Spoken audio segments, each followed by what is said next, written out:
Hi, everyone, and thank you for joining us today.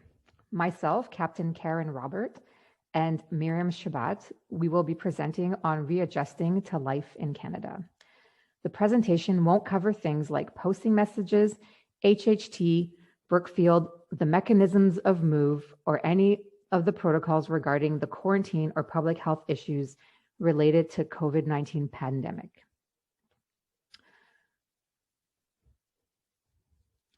So here is an overview of what we were going to talk about today. So we're going to go through the different stages of cultural adaptations.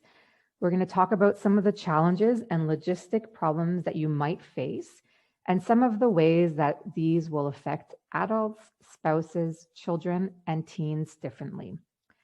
And then we're going to touch on some strategies to ease this transition. So starting off with the changes of cultural adaptation. So many people feel that they will not have any difficulty adjusting when returning to Canada. This is sort of an expectation. So we are going to look at what can we expect to unfold as we return back to Canada. So looking at this slide, it describes the different stages of cultural adaptation. So at the beginning of the slide, you can see that we are talking about the host country. So when you first arrived in your OutCan experience, so we can see that at first you had a sense of satisfaction, which was really high when you first arrived in your host community. You were anticipating new things, new experiences, maybe traveling and other things. So as you had begun to adjust to your life abroad, you might have experienced something we call culture shock. Things weren't maybe as you expected. There was maybe a language barrier, some social and cultural differences, and maybe you were missing home. But as time was passing, you might have begun to recover from this culture shock and adapt to your new European community. So moving back to Canada might mirror this same experience. When we first arrive back, we call this maybe the honeymoon stage, or the stage where we were feeling very excited, and then maybe followed by something unexpected, which we would call the experience of the reverse culture shock. So things have changed, and moving back isn't as simple as you might have thought it would be. But as time passes, you begin to adjust to the new normal life in Canada, and changes you've experienced individually are accepted. So we're going to go over each of these stages in the next slide. So the first phase is leave taking. So this stage actually begins before you physically arrive back to Canada. You start to begin to think about leaving, and you might begin to withdraw emotionally from your environment. You may be experiencing some mixed emotions, maybe looking forward to going home, but also sad about leaving. You might find yourself becoming more critical of your OutCan country as you begin to disengage. This is all very normal. You might experience some family tension. So everybody in your family might be going through different types of emotions, and maybe some people might not be happy about leaving. Sometimes these mixed emotions happen at different times. So knowing that you should expect this and using patience could be very helpful. So the honeymoon phase. So this is when you actually land back in Canada. Now, things might be very different with the whole social isolation, and maybe this phase will look different for you. For the first week or two, or maybe for some people a month, everything is just what you imagined. People are happy to see you. You seek out the things you missed. You're the center of attention. People want to hear your stories and see your pictures. People also are offering to help, and no one expects or demands much because you just got back. This phase will be a bit like a vacation. In fact, you'll be living in a hotel waiting for your furniture. You're not as objective about Canada and actually living there because you're not actually living there yet.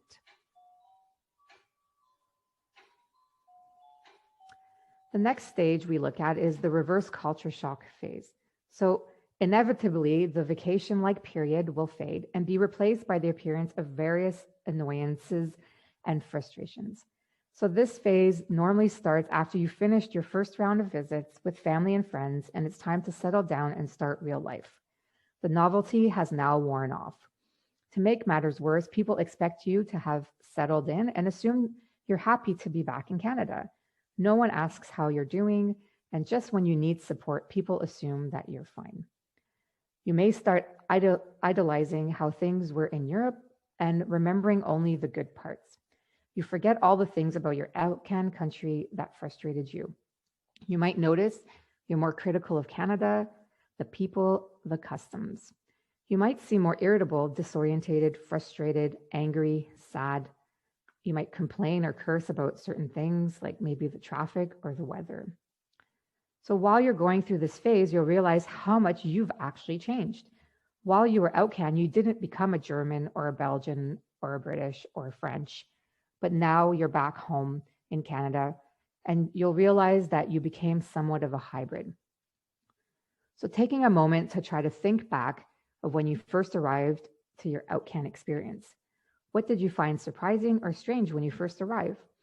So we can talk about certain things like the pace of life, the degree of familiarity, the country's social structure, maybe hygiene standards, efficiency, punctuality or the lack of punctuality, the climate, the weather, the quality of food, maybe the way people communicate with their verbal and nonverbal, and people's idea of personal space. So the same things may feel strange when you get back to Canada. You've adjusted to a different way of life while you're here. In many ways, Canada will be a bit foreign when you get back. You've grown accustomed to things here, and the way of doing things in Canada will feel strange when you get home. It might be overwhelming, sort of like you're starting over. You may find you can't completely trust your instincts, and nothing might come naturally. Basic things might require a lot of effort. It is common also to start to want to avoid seeing people, and you might start isolating yourself. You may have some doubts about having returned to Canada, even though you might not have had a choice. Questions like, was it the right time? Should we have asked for another year? Should we have come home earlier? Should we have even gone outcan in the first place might arise. Reverse culture shock may be more difficult than the culture shock you felt when you moved to Europe because it's something that is unexpected. Reverse culture shock is feeling out of place in your own country, a sense of disorientation, of not fitting in the way you expect to or the way that you used to. Everything seems familiar, yet you don't feel comfortable. Something feels off. Often people returning from a move abroad expect to be able to pick up where they left off. A problem arises when reality doesn't meet these expectations. Home may fall short of what you remember. You have changed, perhaps more in a different way than you have ever been aware of, and things may have changed in Canada. Your friends and family have their own lives, and things have happened since you've been gone that you aren't even aware of. This is part of why Canada may at first feel so foreign.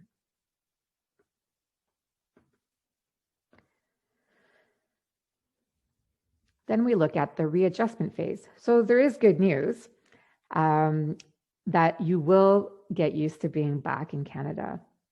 You'll get to a point where you'll see both places in a realistic light. The transformation will start slowly, unpacking boxes with familiar objects, arranging your furniture, getting control of your life. Things outside the home start to feel familiar, routines develop. The stages don't unfold neatly, so remembering that there is some back and forth, feeling settled one day, then annoyed by things the next.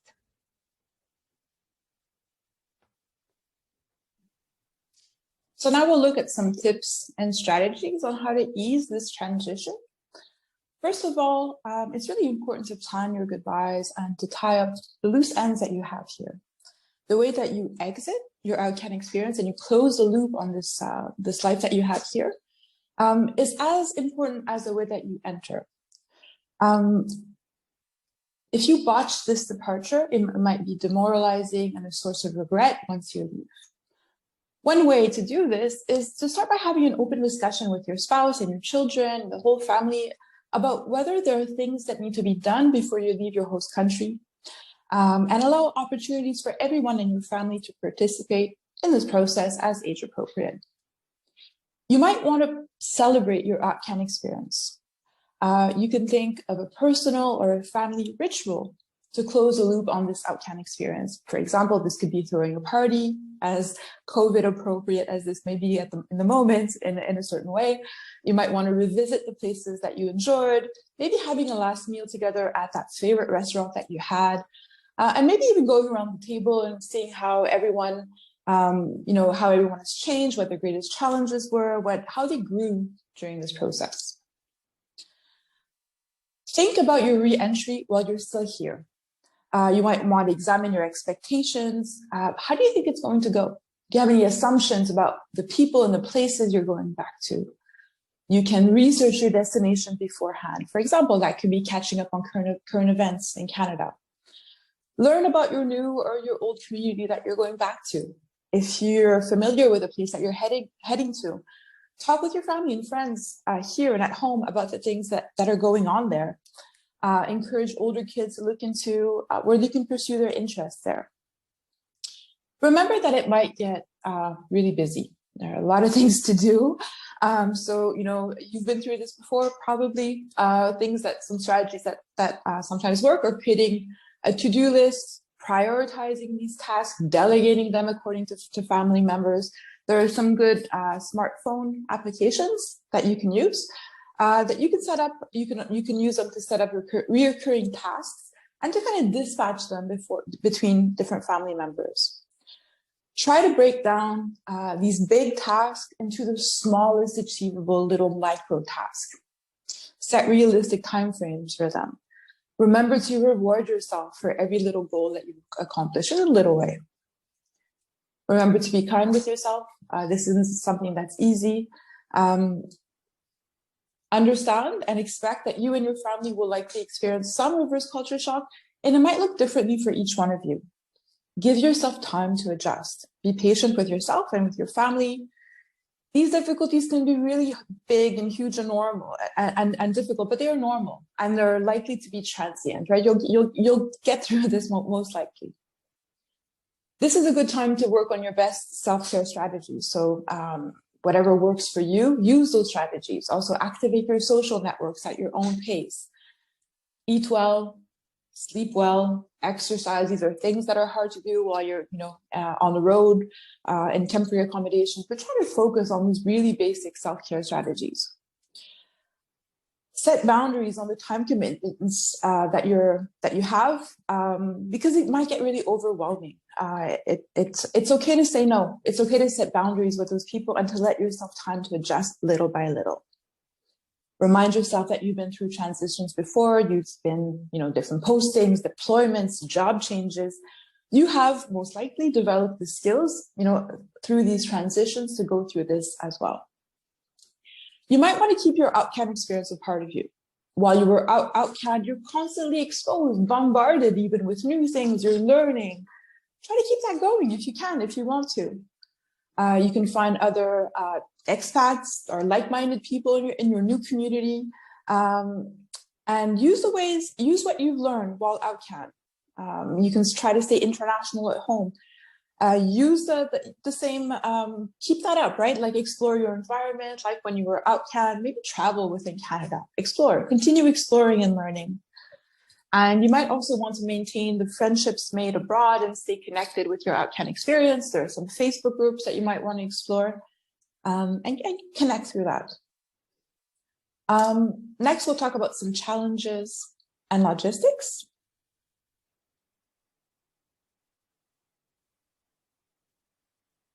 So we'll talk about returning home as a military spouse, and more generically, just the issues related to moving home as an adult. And then we'll look at what the children might be going through and what we can do to help and support them. So for spouses, some things to expect.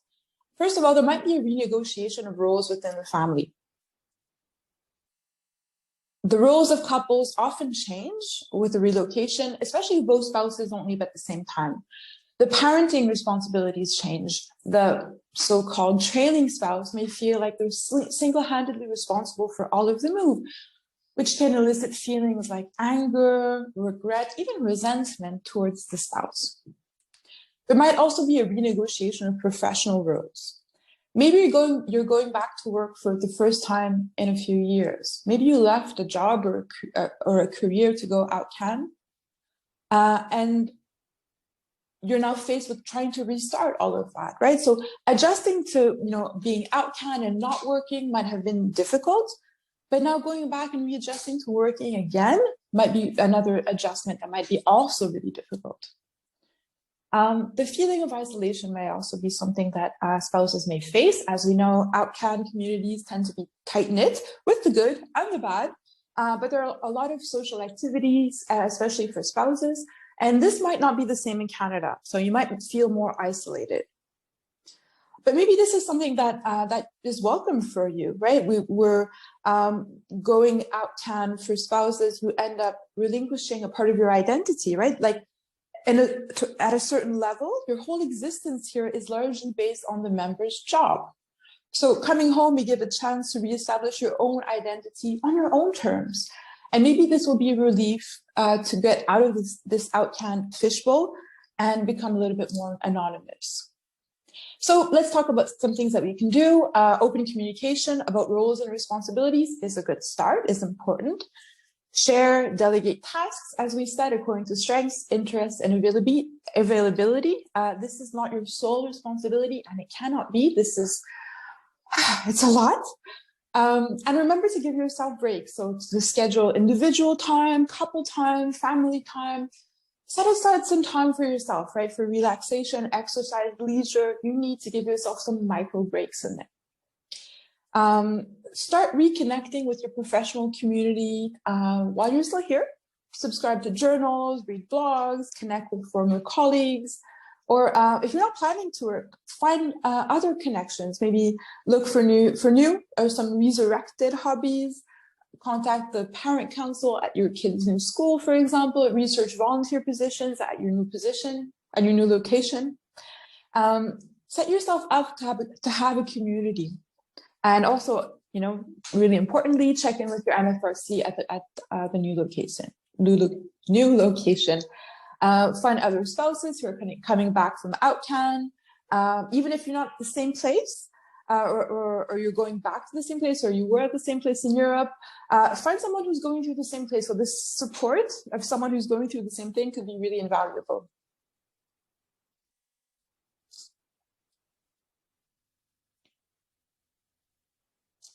We'll talk about going home with children and teens. So some of the issues children and teens may face, what is really difficult for the little ones is that they're losing the sense of familiarity.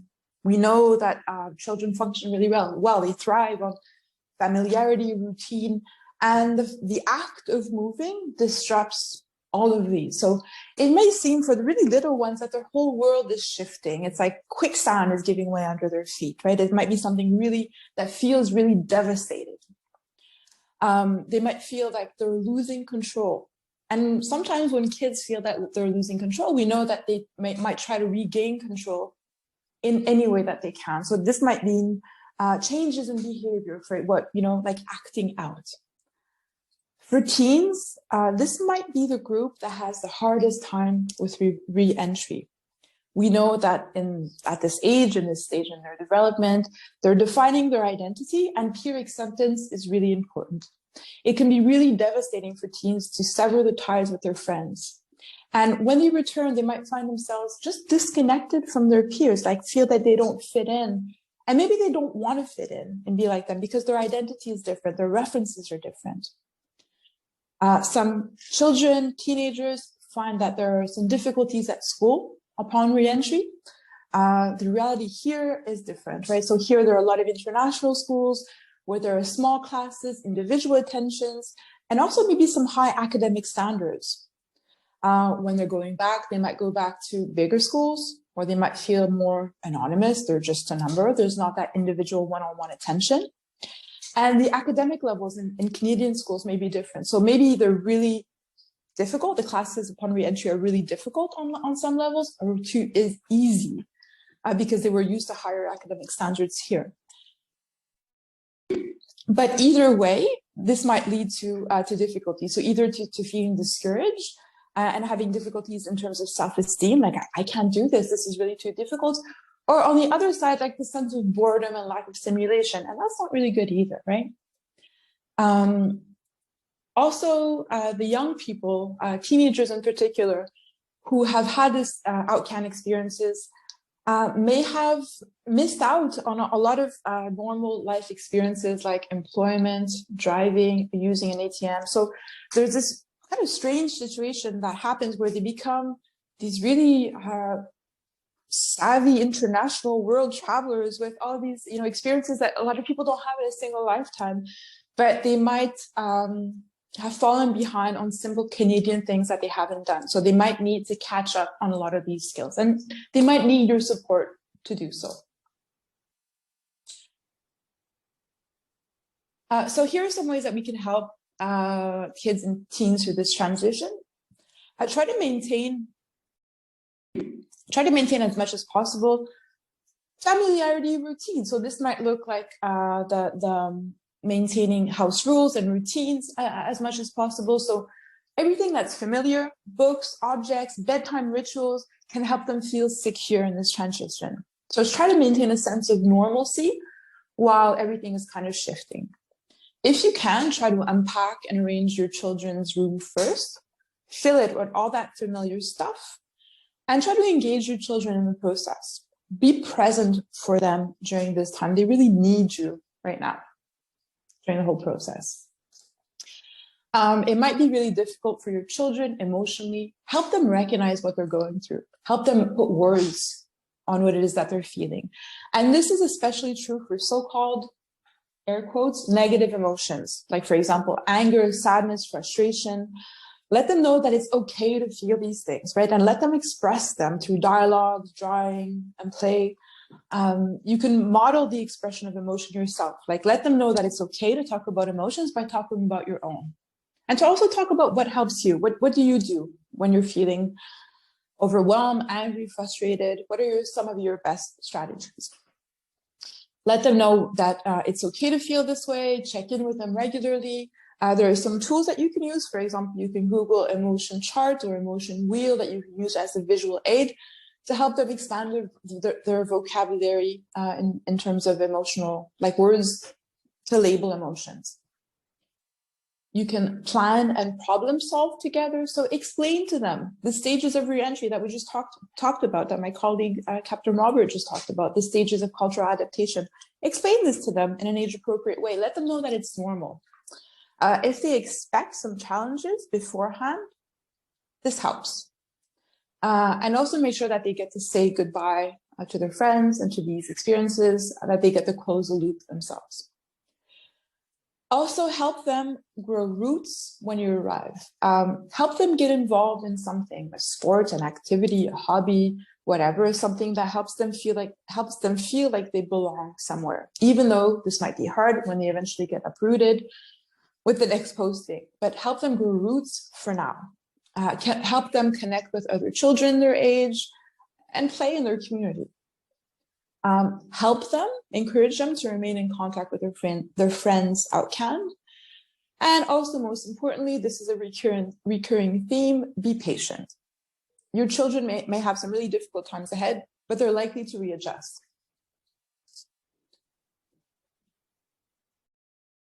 Let's look at some red flags, some things to look out for.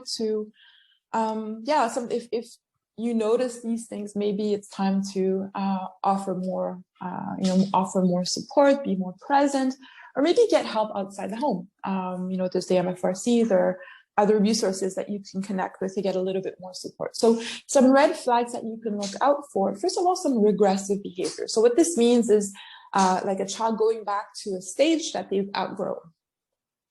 So this could look like starting to like bedwetting for a child that that hasn't been doing that in a while, or going back to thumb sucking, or having problems with toilet training that they've outgrown. It might also look like clinging to the caregivers, to the parents, or feel like showing a lot of nervousness when there's separation. So like this showing insecurity when there are moments of separation. Children, especially little ones, may not have the insight to say, to label their emotions or to really correctly identify what it is that they're going through and how they're living it. So they might complain of psychosomatic symptoms. So instead of saying something like, I'm really overwhelmed, I'm nervous about how things are going, they might say something simply like, oh, I have a headache, I have a stomach ache, a tummy ache, they might complain of these things. So look out for that. If you're hearing that, maybe try to see if there's something behind that. Maybe not, but try to cue in on that. For older kids, for teenagers, you might notice some behavioral problems are acting out. So it might be a teen isolating themselves, locking themselves in their room for long hours. It might be running away, starting to use substances like alcohol or other drugs. You might notice a drop in academic performance, a change in appearance. So if there's a teenager who usually cares about how they look and stops grooming or doesn't care anymore, so this might be a red flag. Or starts to disengage from activities that they don't normally like. So try to spend time with them, listen to them, offer them support, check in with them regularly, and if necessary, reach out to your local MFRC.